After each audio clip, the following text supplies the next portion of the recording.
안녕하세요. 저는 딸둘 엄마이자 현재 열심히 구직활동을 하면서 뒤늦게야 돈을 벌어보겠다고 열심히 아르바이트 자리를 찾아다니고 있는 30대 후반 여자입니다.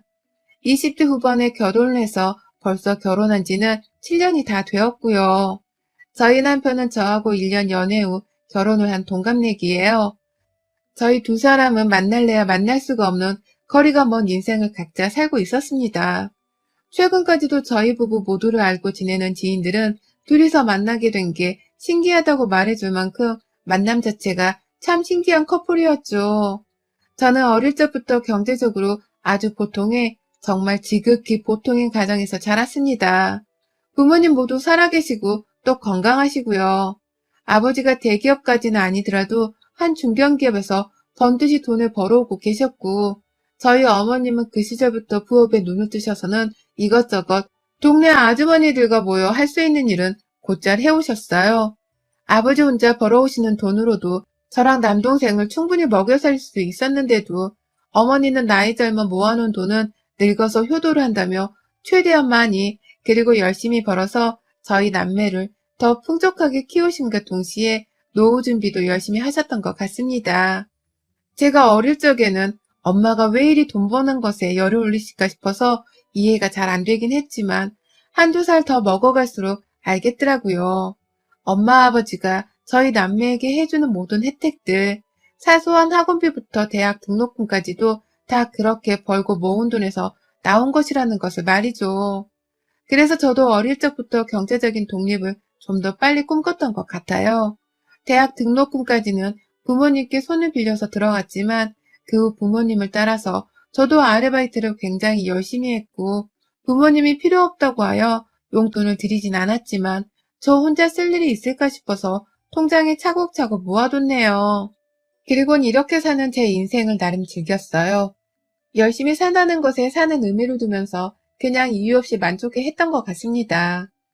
일찍부터 돈의 중요성을 깨우쳐 주신 엄마가 감사했고 또 우두커니 가장의 자리를 지켜주신 아버지께도 참 감사했죠. 사고 한번 안 치고 건강하고 밝게 자라준 남동생한테도 고마운 것이 많았고요. 전 이렇게 딱 정말로 보통이고 지극히 평범한 가정에서 나고 자랐습니다. 우리 가족이 누군가에게 감히 비판 그리고 비난의 대상이 될 것이라곤 전혀 상상을 하지 못했어요. 저희 남편은 집안 자체가 정말 오래도록 부유하고 또 넘치도록 돈이 많은 집이었습니다. 저도 남편이 하는 일에 대해서 그리고 시아버지가 하시는 일에 대해서 잘 알아본 적이 없어서 잘은 모르지만 시아버지가 하는 일이 제조업인데 그걸 동남아랑 아프리카 쪽으로 수출을 많이 한다고 들었어요. 당연히 저희 남편은 시아버지 하는 공장으로 출퇴근을 하며 거기서 임원직이라는 높은 직급을 맡고 있었고 저랑 결혼을 한 당시에도 이미 회사의 임원으로 불리는 사람이었습니다. 저는 주변에 누가 큰 공장을 하나 소유하고 있다거나 그래서 월수입이 막 몇백억씩 되는 그런 부유한 집안의 사람들을 잘 알지 못했어요. 주변에 인맥 자체가 없기도 했고요. 제게는 남편의 집안 조건 자체가 재벌과도 같은 존재였기 때문에 제가 살면서 제 인생의 재벌과 혼사를 맺고서 살게 될 것이라고는 감히 상상을 못했습니다. 그 정도로 남편의 집안은 저와 제 가족들에게도 정말 부담스러울 정도로 돈이 많은 집안이었어요. 이런 남편하고 어떻게 만나서 결혼을 하게 됐냐면 대학 졸업 후 잠깐 일하던 회사에서 커피 심부름을 시켜 카페에 나갔다가 그곳에서 남편과 맞닥뜨렸어요. 거기서 저는 다른 정장 입은 회사원들 앞에서 혼자 누가 봐도 커피 심부름 하듯이 8잔을 한꺼번에 들고서 애처롭게 가게를 나서는 중이었고 그런 저를 남편은 불쌍했는지 아니면 연민이라도 느껴진 건지 따라와서 문까지 열어주며 배웅을 해주더라고요. 자기도 거기에 손님으로 찾아왔으면서 말입니다. 그러다 결국 남편이 회사 건물 앞까지 쫓아와 번호를 땄고 짧은 시간 연애를 하다 결혼을 했어요. 남편을 알고 지낸 지가 벌써 8년이 되었네요. 백마탄 왕자님을 만난 것 같은 참 운이 좋은 스토리 같지만 그 속내를 더 들여다보신다면 모두들 깜짝 놀라실 겁니다. 제 인생은 남편을 만나게 됨으로써 완전히 뒤죽박죽 꼬여버렸으니까요. 남편과 연애를 하면서부터 남편은 그런 소리를 자주 했어요. 제가 딱 결혼을 꿈꾸던 이상적인 여자라고 말이죠. 처음엔 이 말이 농담 같기도 하고 여자를 많이 만나봐서는 듣기 좋은 소리를 이리 자주 꺼내는 것인가도 싶었습니다. 그래서 이 소리를 들어도 기분이 그리 좋기까진 하진 않았어요. 하지만 남편이 진짜 결혼을 막 하자 하더라고요. 자기가 연애 초반 때부터 이미 저와의 교제를 부모님께 말씀드렸고 또 관계에 대한 허락을 받았다면서 말이죠. 그리고 실제로 남편을 따라간 시댁에서도 저는 정말 이미 결혼을 하게 되는 사이가 되어 있더라고요. 어떻게 이런 집안에서 나를 받아주는가 싶어서 의아하긴 했지만 남편이 결혼하잔 말이 다 진심이었다는 것을 알게 된 후로는 저는 더욱 결혼에 대한 마음을 열었습니다. 그리고 결혼을 하게 되었죠. 결혼을 하고 난 후 저는 남편을 따라 서울 쪽에 집을 얻어 살게 되었는데요. 결혼하고 한 달도 채 지나지 않아서 알게 되었고요. 그러면서 남편이 커피 심부름을 시키는 직장은 당장 때려치우라고 전업주부를 권유해서 직장을 그만두겠다고 사표를 내고서는 인수인계를 2주 정도 하고서 주부로 살게 되었습니다. 그러면서 시부모님에게 자꾸만 연락이 왔고 그제서야 전 알았네요. 시부모님이 저를 며느리로 찬성을 했던 것이 아니라 남편의 고집을 일단 말려보겠다면서 임시방편으로 허락한 척을 하셨단 걸 말입니다. 너 직장 그만뒀다며? 그럼 그렇지. 돈 없는 애랑 결혼을 한다고 할 때부터 하나도 마음에 드는 게 없었는데 너는 어째 결혼을 하자마자 기다렸다는 듯이 직장을 그만두니? 남아서 대뜸 화를 내며 전화를 걸어온 바람에 제가 쩔쩔매면서 시어머니 말씀에 대답을 했어요. 남편이 내내 저희 직장을 마음에 안 들어 했고 저 또한 결혼 후 남편과 상의를 하고선 일을 그만두기로 결심한 거라고 말입니다. 하지만 어머님은 쩔쩔매는 저를 이미 만만하게 보신 건지 말대꾸를 한다는 것에 더 초점을 두고는 화를 내셨습니다. 그러다 전화를 먼저 끊으셨고 재차 전화를 다시 걸어와서는 너 이제 가진 것도 없고 돈 벌어오는 것도 없으니 내조라도 끝장나게 해야 할 거다. 내일부터 우리 집에 와서 살림이나 배워. 라고 명령을 하셨습니다. 도대체 내가 직장을 그만둔 건 어디서 아신 건가 싶었는데 퇴근하고 집에 온 남편한테 슬쩍 물어보니 자기가 어머니한테 말씀을 드렸다 하더라고요. 그러면서 엄마가 너 쉰다고 엄청 좋아하셨어. 너 이제 고생하지 말고 집에서 편히 쉬라고도 했고 라고 하더라고요. 그때 저는 파악을 했죠. 어머님이 당신 아들 앞에서는 저를 무척 좋아라 하는 척을 하면서 제 앞에서는 갖은 화를 내며 무시를 하고 계시다는 걸요. 그 다음날 저는 바로 시어머니 말씀을 따라서 시댁을 갔고 거기서 어머님이 살림을 가르친다는 명목으로 시키시는 모든 시댁의 집안일들을 혼자 떠맡아서 해야 했습니다. 결혼 1년 차는 쭉 가정부 아주머님이 계셨음에도 불구하고 제가 더 가진 일들을 해야 했어요. 오죽했으면 제가 이 집안의 며느리인데 가정부 아주머니까지 저한테 잔소리를 하실 정도로 제가 모진 취급을 당했다니까요. 멀쩡한 세탁기를 놔두고서 손빨래로 시댁에서 나오는 속옷에 양말도 빨았고요. 입맛은 또 어찌나 까다로우신지 유기농으로 된 야채들을 장봐야 하는 거 물론이고 고기도 최상급 한우로다가만 준비를 해서는 며느리인 제가 직접 장을 보고 재료 손질까지 해야 했습니다. 그렇게 점심과 저녁을 미리 차려드리면 시어머니는 꼭 제 요리를 가지고 가정 품평을 다 하시면서 잔소리를 하셨고요. 그 말 끝에는 꼭 네가 없는 집에서 차려놓으니 좋은 재료들을 잘 사지도 못하는 거 아니겠니? 좋은 재료를 샀다 하더라도 이 좋은 음식의 맛을 살려낼 줄도 모르고 말이야. 없는 집에서 태어난 네가 죄인이지 음식이 무슨 죄겠니? 내가 널 가르쳐야 할 게 한둘이 아니구나. 넌 니네 부모님께 감사해야 해. 내가 너 같은 애들을 언제 또 보겠니? 나니까 이 정도 아량을 베풀면서 너한테 가르쳐주기라도 하는 거지. 라면서 저희 집안을 무시하는 발언을 한동안 해대셨어요.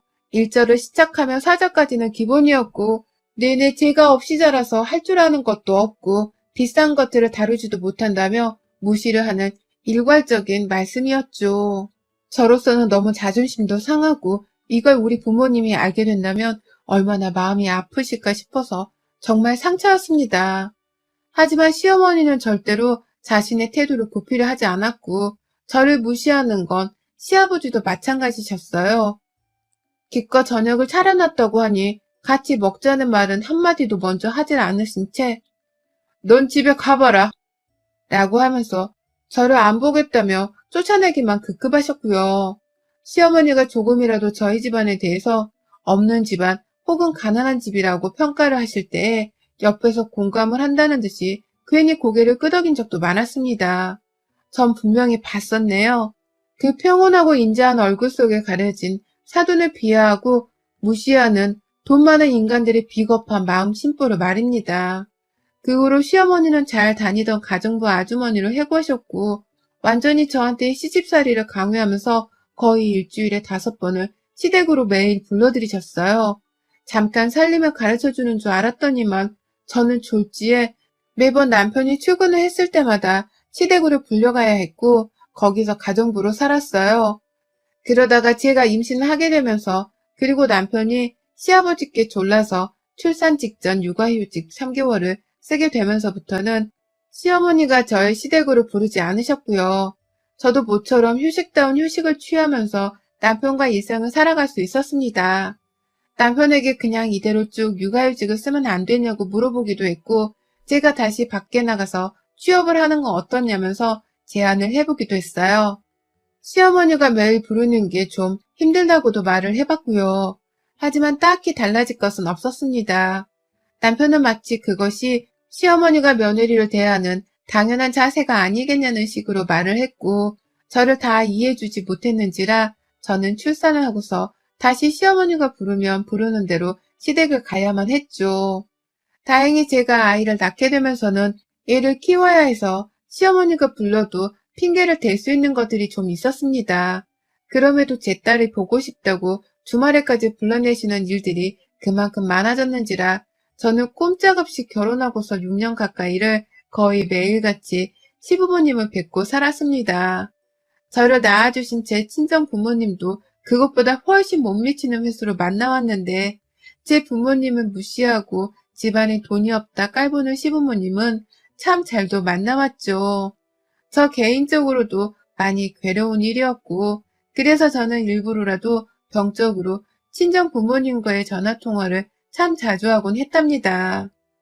차마 찾아뵙고 싶어도 고생하고 사는 제 모습을 보여드렸다가 눈물이 왈칵 나올 것 같아서 보러 가지는 못하고 말이죠. 그러다 올 초부터 이런 제 일상에 아주 큰 변화들이 생겨났어요. 저한테 직접적으로 말해주는 사람 하나 없어서 저도 얼마 전에야 눈치를 챘는데 되돌아 생각해보니 엄청난 일들이 작년부터 찾아왔더라고요. 작년에 코로나가 터지고 나서부터는 시아버지를 뵙기가 정말 힘들었습니다. 시댁에 가도 시어머니 혼자서만 매번 계셨고 어머님은 코로나 때문에 나가지 말라고 하는데도 매번 백화점을 가서는 쇼핑을 많이 해오곤 했죠. 그런데 어느 순간부터는 저희 남편도 일이 엄청 바빠진 건지 회사에서 도통 퇴근을 할 생각을 안 하더라고요. 그러니 시어머니는 팔자 좋은 소리나 해대면서 네 남편이랑 시아버지가 얼마나 열심히 일하는지 너도 봤지? 네 시댁이 돈 많다고 거지근상을 발동해서는 엄한 곳에다가 돈 쓰고 그러면 안 된다. 알았지? 니네 부모님이 어떻게 돈 벌고 모아서 여태 열악한지는 모르겠지만 네 부모가 한 것처럼 하며 살다가는 너도 우리 아들을 딱 그 모양 그 꼴로 만들어 버릴지 모르는 거니까 늘 조심해라. 라며 제게 훈계를 하셨고요. 너무나 알뜰하고 열심히 잘 살아오신 우리 부모님처럼 살지 말라는 말을 하시는데 아유 얼마나 그 표정이 얄밉던지 모릅니다. 저를 무시하고 열악하다 칭하며 비웃는 그 모습이 말이죠. 그런데 그러던 저희 어머님이 한순간에 변하셨어요. 갑자기 저를 찾지도 않으시더니만 일주일 정도를 그냥 혼자 잠수를 타버리더라고요. 그러는 찰나에 남편을 통해 아주 충격적인 얘기를 전해 들었습니다.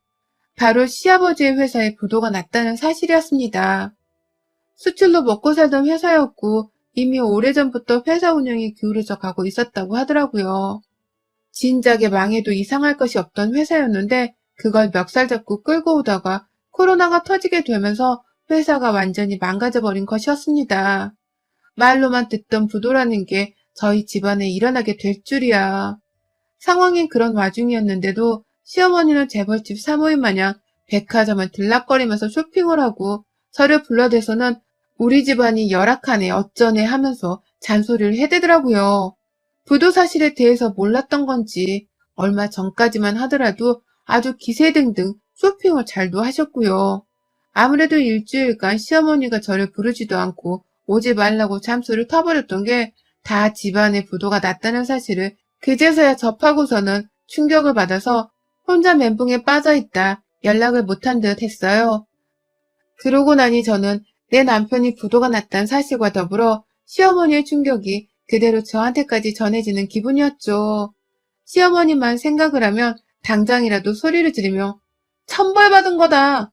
라며 한 소리를 해드리고 싶었는데요. 내 남편까지 알거지가 되다 못해 내 두 딸들이 그 피해를 고스란히 입고 살 거라고 생각을 하니 정말 아찔하다 못해 세상이 다 무섭더라고요. 결혼과 동시에 일을 그만두고서 산 세월이 어느덧 7년인데 나라도 빨리 돈을 벌러 나가야겠다는 생각이 들면서도 도대체 어디서 일을 구해 돈을 벌어오나 싶어서 정신이 다 까마득했습니다. 그 사이 남편은 정말로 부도가 났다는 것을 증명이라도 하듯이 회사에서 비품 같은 걸 자잘하게 챙겨와서는 집에다가 가져다 놓더니 급기야 집도 팔렸다면서 이사를 가야 한다고 하더라고요. 그러는 와중에 시댁에서도 거의 동시다발적으로 살던 집을 뺐고 그 집을 빼고 나서 정말 예고도 없이 저희 두 가정은 한 집에서 합쳐 살아야 했습니다. 그냥 살던 집에서 다른 집으로 이사를 가는 것도 결코 쉽지가 않은 일이잖아요. 이사 가려고 청소업체도 알아보고 포장업체도 알아보고 또 신경 쓰이는 물건들은 직접 챙겨서는 옮겨놓기도 하면서 정말 하나부터 열까지 죄다 정신을 쏟아부어야 하잖아요. 그런데 남편은 저한테 이사를 가야 한다는 말을 거의 통보하다시피 말을 하며 나 진짜 죽고 싶다 라고 엉엉 울어버렸어요. 집안의 가장이라는 사람이 그리 연약한 모습을 보이면서 엉엉 우는데 저는 남편을 보면서 뭐라 말을 할 수가 없었습니다. 지금 가장 힘든 건 어찌 보면 남편일 테고 그런 남편에게 내가 어떻게든 힘이 돼줘야겠다는 생각뿐이었죠. 부부가 함께 이겨내야 할 일이라고 생각을 하고서는 저도 정말 사방팔방으로 돌아다니며 저렴한 집들을 다 알아보고 다녔어요. 그마저도 시간이 없어서 거의 길거리에 나앉게 생긴 상황이었고요. 그런데 우리 시어머니 참 염치 없고 모진 분이시더라고요.